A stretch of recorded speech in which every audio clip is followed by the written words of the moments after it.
Salut tout le monde, c'est Melvin, j'espère que vous allez bien. Je vous retrouve aujourd'hui pour une nouvelle vidéo dans laquelle je vais vous raconter comme d'habitude une histoire terrifiante. Cette fois-ci, l'histoire est un petit peu différente parce qu'elle provient de 2 abonnés. Vous allez voir, c'est typiquement le genre d'histoire que je déteste mais que j'adore à la fois parce que je voudrais juste pas vivre ça une fois dans ma vie. En fait, il y a tous les éléments qui sont réunis pour me faire flipper et franchement, vous allez voir que les 2 abonnés ont eu chaud. Bref, avant que je vous raconte l'histoire, j'aimerais vous remercier énormément pour tous les avis sous la dernière vidéo. Il y en a énormément qui ont apprécié la vidéo, d'autres m'ont dit que c'était un petit peu long, que parfois j'allais dans les détails, même un petit peu trop dans les détails, donc je vais voir pour les prochaines histoires pour essayer de faire un petit peu moins long. Moi c'est vrai que j'essaie de toujours faire une vidéo entre 13 et 20 minutes parce que je sais que beaucoup me l'ont demandé au début. Peut-être que les avis ont changé, donc c'est vrai que je vais essayer de faire des vidéos qui sont un petit peu plus courtes et comme ça tout le monde sera content. Aujourd'hui c'est le premier épisode de la spéciale abonnée, ne vous inquiétez pas, il y en aura plein d'autres parce que comme je vous l'ai dit dans la dernière vidéo, j'ai reçu plus d'une centaine d'histoires, il y en a vraiment qui sont terrifiantes. Donc c'est vachement cool parce que comme ça je pourrais faire plein d'épisodes. Bref, comme d'habitude, je vous propose de ne pas attendre plus que ça pour passer à l'histoire et je pense qu'on est parti.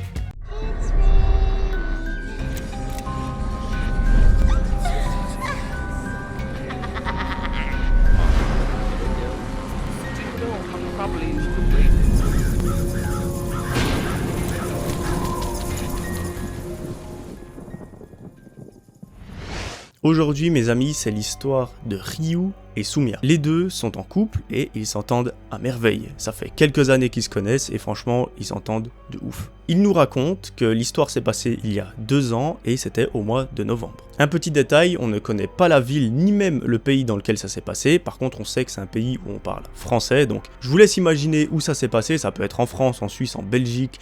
Il y a plein d'autres pays où on parle français. Donc voilà, je vous laisse imaginer le lieu de l'histoire. Au moment des faits, Ryu et Sumia sont en couple, comme je vous l'ai dit, mais chacun vit de son côté. Chacun a son appartement et ils ont prévu d'ici quelques mois d'emménager ensemble. Ryu nous raconte que sa copine, Sumia, après le travail, elle a généralement l'habitude de faire une séance de sport. Pour ça, elle se rend dans une salle de sport et Ryu la rejoint quelques minutes après. Un soir, les deux se retrouvent à la salle de sport, ils font leur séance et chacun rentre de son côté. Ryu, en rentrant chez lui, il commence à se préparer, à se changer, à faire une petite douche et à préparer ses affaires pour aller chez Sumia. C'était en pleine semaine, c'était un mercredi soir et du coup, Ryu fait tout ça.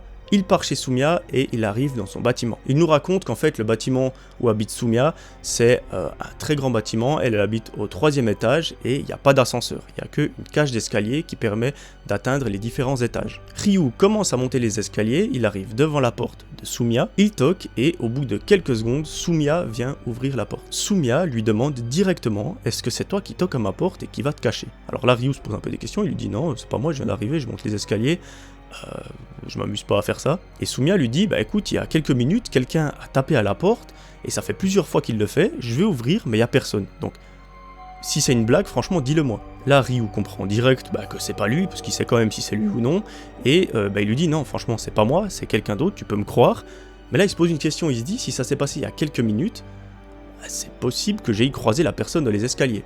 C'est un petit peu bizarre comme situation. Bref, Sumia fait entrer Ryu dans son appart et les deux ne se posent pas plus de questions que ça. Le lendemain matin, Ryu quitte le domicile de Sumia pour aller au travail et faire sa journée. À la fin de la journée et après le travail, Sumia rentre chez elle, elle se fait à manger, regarde sa série Netflix et le soir vers 23h, quelqu'un toque à sa porte. Cette fois, elle est sûre et certaine, ça peut pas être Ryu parce que ce soir-là, il n'est pas censé venir. Et en principe, si Ryu arrive à l'improviste, il envoie toujours un petit message où il l'appelle avant. Sumia, elle commence un petit peu à flipper parce qu'elle se dit, j'ai pas vraiment d'amis, de famille ou de collègues qui habitent à proximité. Du coup, j'attends pas vraiment quelqu'un à cette heure et personne de mon entourage pourrait venir toquer à cette heure. Elle a de très bons réflexes, elle décide de ne pas ouvrir parce qu'il est tard. Elle envoie à ce moment un message à Ryu pour lui demander est-ce que c'est toi qui es derrière la porte, est-ce que tout d'un coup t'es venu à l'improviste. Ryu répond immédiatement, il lui dit non c'est pas moi, du coup Sumia décide de ne pas ouvrir. Elle va se coucher, la nuit se passe et quelques jours après, son père, donc le père de Sumia, est de passage dans la ville pour le travail. Étant donné que l'hôtel ça coûte cher, etc., Sumia lui propose de venir dormir chez elle pendant quelques jours, histoire qu'il fasse son travail, qu'il rentre dans l'appartement après pour se reposer, et surtout que ça lui coûte rien. Son père accepte et Sumia lui donne le double des clés. Comme ça, lors du dernier jour où son père est dans la ville, il pourra quitter le domicile après que Sumia soit partie au travail, fermer la porte à clé et mettre la clé dans la boîte aux lettres. Sauf que, après quelques minutes de recherche, impossible de mettre la main sur le double des clés. Alors Soumya se dit peut-être c'est Ryu qui les a prises une fois en partant de chez moi sans faire exprès, qui a confondu avec les siennes et c'est lui qui les a. Du coup, elle appelle Ryu, elle lui pose la question, est-ce que c'est toi qui as le double des clés, est-ce que tu l'as pas pris une fois par hasard? Ryu lui dit écoute non c'est pas moi, enfin j'ai pas de clés qui appartiennent à toi, mais pour être sûr je vérifierai après quand j'irai dans ma voiture, parce que souvent j'ai l'habitude de poser les clés entre les deux sièges et peut-être qu'elles y sont, c'est même fort probable, donc il vérifiera après. Soumya a pas trop de solutions, elle prend son jeu de clés principal, elle le donne à son père et ils passent la soirée ensemble. Quelques jours plus tard, arrive le dernier jour où son père est dans la maison. Soumya, le matin, prend son petit déjeuner, elle part au travail et quelques heures après, c'est le père qui quitte le domicile. Il ferme la clé et il met les clés dans la boîte aux lettres. Plus tard dans la journée, son père l'appelle et lui dit « Écoute Soumya, merci beaucoup de m'avoir accueilli chez toi, ça m'a fait super plaisir de te voir parce que ça faisait longtemps qu'on s'était pas vu. » Soumya lui dit que ça lui fait très plaisir de l'avoir accueilli et elle lui demande « voilà, t'as dormi sur le canapé, est-ce que t'as bien dormi, est-ce qu'il était confortable ?» Son père lui dit que c'était un hôtel de luxe, qui c'était super confortable et il dit en rigolant « Ouais, il y a un petit détail, tu m'as réveillé pendant la nuit quand t'allais aux toilettes. » Soumya lui dit non, ça m'arrive jamais d'aller aux toilettes la nuit parce que justement, elle nous raconte qu'elle a un petit toc, c'est de toujours aller aux toilettes avant de s'endormir, comme ça elle a pas besoin de se réveiller en pleine nuit. Son père lui dit si, je t'ai vu à travers la porte, parce qu'en gros, il y a une porte qui sépare le salon et les chambres, c'est une porte qui au milieu a une vitre, et c'est ce genre de vitre où on voit tout flou à travers. Et son père du coup lui dit si, je t'ai entendu te lever, et ça a fait assez de bruit pour que j'ouvre les yeux, que je me réveille, et quand je les ai ouverts, j'ai vu une silhouette derrière cette porte qui allait en direction de la salle de bain. Soumya lui dit écoute, c'est possible, peut-être que je suis somnambule et que je le sais pas, mais en tout cas, ça m'a fait super plaisir de te voir. La semaine se termine, Soumya va dormir chez Ryu et ils passent le week-end ensemble. Là, elle lui fait des petites confessions, elle lui dit écoute, ça fait quand même quelques semaines que je dors assez mal dans l'appartement, je me réveille plusieurs fois pendant la nuit, et d'habitude ça m'arrive jamais parce que j'ai un sommeil qui est très profond et très lourd, du coup il me faut vraiment beaucoup de bruit pour que je me réveille. Mais voilà, depuis quelques jours, c'est un petit peu bizarre, je me réveille assez souvent. Ryu discute un petit peu avec elle, il trouve peut-être des explications, etc. Peut-être qu'elle a changé quelque chose dans son mode de vie, je sais pas, dans son alimentation ou quoi, ça peut être tout et n'importe quoi. Ils passent le week-end ensemble et à la fin, Soumya rentre chez elle. Elle est un petit peu maniaque entre guillemets, elle aime bien vérifier que tous les objets sont au bon endroit quand elle rentre. Et là, elle remarque un détail frappant, c'est que le rideau du salon, qui est très épais, est déplacé. Elle nous raconte que ce rideau sert à la fois d'acoustique pour isoler la pièce et aussi pour que l'air froid qui vient de dehors n'arrive pas jusque dans les chambres. En gros, c'est un appartement qui est assez ancien, l'isolation laisse un peu à désirer, du coup elle a un très gros rideau, moi je sais que j'en ai un chez nous aussi, et ça évite en guillemets que le froid passe dans le reste de l'appartement. Et du coup c'est un rideau qui est très lourd, et elle ça lui semble bizarre parce que il peut pas avoir bougé tout seul. Si c'était un rideau tout fin, d'accord, mais là, avec le poids, c'est impossible. Et surtout quand elle part justement pendant plusieurs jours, comme c'est le cas pendant ce week-end, elle le pousse vraiment dans chaque coin pour que le froid passe le moins possible. Comme ça, quand elle revient, c'est pas le pôle Nord dans l'appartement et elle peut profiter d'être chez elle. Bref, de nouveau, elle est tellement fatiguée qu'elle se pose pas beaucoup de questions. Le soir arrive, elle mange et elle va directement au lit. Le lendemain, comme d'habitude, elle appelle Ryu pour prendre de ses nouvelles. Elle lui dit écoute, là cette fois le rideau était bougé, j'ai l'impression que des objets ont été déplacés, je suis peut-être complètement parano. Mais franchement, je me sens un petit peu bizarre. Aujourd'hui, je suis malade, je me sens vraiment pas bien, du coup, je vais rentrer un petit peu plus tôt. Effectivement, à 14h, Soumya est renvoyée chez elle parce qu'elle est toute blanche. Elle est vraiment pas bien, elle rentre chez elle, elle s'étale sur son lit et commence une sieste. Quelques minutes après s'être couchée dans son lit, Soumya est réveillée entre guillemets en sursaut parce qu'elle entend comme un produit qui est tombé dans la salle de bain.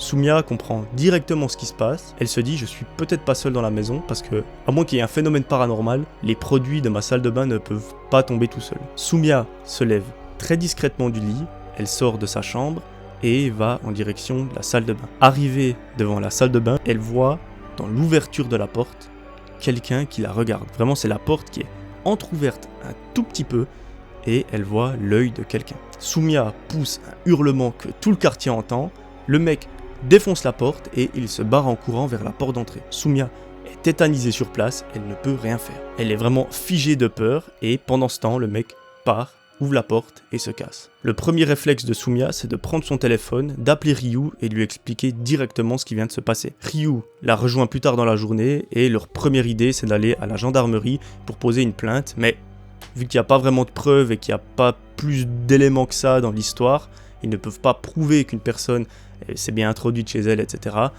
la plainte risque de ne pas aller plus loin. Du coup, le conseil des policiers, c'est comme d'habitude de changer la serrure. En sortant de la gendarmerie, les deux se disent « Mais tu te souviens l'autre soir, tu m'as demandé si j'avais le double des clés, et j'ai vérifié et je les ai pas. » Ils vont revérifier cette fois-ci dans la voiture de Ryu, et effectivement, les clés ont disparu. Alors là, les deux se font tout plein de théories dans leur tête, ils se disent « Peut-être que moi j'ai accidentellement lâché les clés en pleine rue, quelqu'un était derrière moi, il les a ramassées, il m'a suivi pour voir où j'habitais, etc. etc. » Autrement, Ryu se dit, une fois j'ai ces prises dans ma voiture, peut-être que j'ai oublié de fermer la voiture à clé, et vu que quand je viens chez toi, je me parque sur une place de parc qui a ton numéro d'appartement, donc en gros on sait directement que la place correspond à ton appartement, et peut-être que quelqu'un a ouvert la porte de la voiture, pris les clés, et il est venu chez toi. Du coup, impossible de retrouver les clés, les deux font les démarches pour changer la serrure pour que tout le monde soit en sécurité. Le serrurier dit qu'ils sont vraiment chargés en ce moment, du coup ils pourront faire ça que dans quelques jours. Pour que Sumiya soit vraiment rassurée, Ryu propose d'aller dormir chez elle, histoire de l'accompagner, et que voilà, elle soit pas toute seule dans l'appartement et que si quelque chose se passe, ils soient deux. En arrivant chez Sumiya, Ryu a le bon réflexe, il se dit je vais pas parquer la voiture sur ta place de parc, comme ça la personne, si jamais c'est quelqu'un qui est en train de nous observer et qu'il voit qu'il y a une voiture sur la place de parc, je vais la parquer ailleurs, vraiment plus loin, comme ça c'est incognito. Les deux mangent, regardent un film et vont se coucher parce que le lendemain ils travaillent. À 1h du matin, les deux sont réveillés en sursaut parce qu'ils ont entendu un énorme bruit. Ryu court immédiatement vers la porte d'entrée, assez discrètement, il regarde à travers l'œillet et là, il est terrifié. Il voit quelqu'un, un homme assez grand, assez imposant, qui est derrière la porte d'entrée et qui essaye de forcer la porte. En plus de forcer la porte, il essaye de mettre les clés dans la serrure et de commencer à tourner. Ryu a un réflexe, c'est de mettre une énorme patate contre la porte. Le mec entend ce bruit, il lève les yeux et il se barre en courant. Sumiya, elle est encore dans le lit, elle n'a pas vraiment compris ce qui est en train de se passer. Ryu retourne dans la chambre et lui explique ce qu'il vient de voir. Là, Ryu lui dit, écoute, j'ai quand même pu voir la personne, c'est un mec assez grand, il est chauve, il a une très grosse barbe, il a l'air d'avoir entre 40 et 50 ans, et là, Sumiya est sous le choc. Le physique de ce monsieur correspond parfaitement au technicien qui lui a été envoyé il y a quelques semaines. En fait, Sumiya nous raconte que son appartement, il y a une sorte d'association qui la gère et qui tous les ans lui envoie un technicien pour voir si tout va bien, si la vaisselle va bien, etc., etc. Et la personne derrière la porte correspond parfaitement au technicien qui lui a été envoyé cette année. Malheureusement, les deux nous racontent qu'ils n'ont pas pu faire grand chose d'un point de vue justice, pénale, etc. Parce qu'ils n'ont pas de preuves. En gros, il n'y a pas de caméra de surveillance, ils n'ont pas eu le réflexe de prendre une photo ou quoi, pas de traces, vraiment ils n'ont aucune preuve pour pouvoir poser plainte. Du coup, la seule solution c'est de faire changer les serrures, ils ont déjà fait en sorte d'appeler le serrurier pour qu'il vienne le plus rapidement possible, mais vu qu'il est pas mal occupé ces derniers temps, ça prend encore quelques temps. À partir de ce jour-là, ils n'ont plus jamais entendu quelqu'un essayer de forcer la porte ou quoi que ce soit. 6 mois après, ils ont emménagé ensemble dans leur premier appartement commun. D'un côté, ils peuvent enfin habiter ensemble et Sumiya est super rassurée parce qu'elle n'est plus dans le même logement qu'avant et surtout maintenant, ils sont deux. Avec un peu de recul et en repensant à cette histoire, les deux se demandent si les fois où Sumiya n'arrivait pas à dormir, est-ce que tout à coup le technicien n'était pas dans l'appartement en train de la regarder parce que il y a quelque chose qui dit que lorsque on se réveille là, au milieu de la nuit sans aucune explication, etc., c'est que quelqu'un est en train de nous regarder. Donc c'est une légende, mais peut-être que là, dans ce cas-là, elle est vraie. Il y a aussi quelques détails qui pourraient confirmer cette théorie. C'est qu'au milieu de la nuit, des fois, quand elle se réveillait, bien que ce soit très rare, comme je vous l'ai dit en début de vidéo, elle trouvait la porte de la salle de bain entrouverte, alors qu'elle est sûre et certaine de la fermer chaque soir avant d'aller au lit. On ne saura jamais si ce technicien était dans l'appartement pendant qu'elle dormait pendant la nuit, alors qu'il n'était pas censé du tout y être. Vous vous souvenez quand je vous ai dit que son père avait vu une silhouette à travers la porte? Est-ce que c'était Sumiya qui était somnambule, ou est-ce que c'était ce fameux technicien? On le saura jamais. En tout cas, merci beaucoup Ryu et Sumiya de m'avoir envoyé votre histoire, de m'avoir fait confiance. Ça m'a fait super plaisir, votre histoire est juste terrifiante. Comme j'ai dit en début de vidéo, c'est tous les éléments qui me font flipper sont à l'intérieur. Quelqu'un qui vous regarde en train de dormir, une intrusion, alors qu'on ne sait pas si c'est vraiment elle ou le technicien.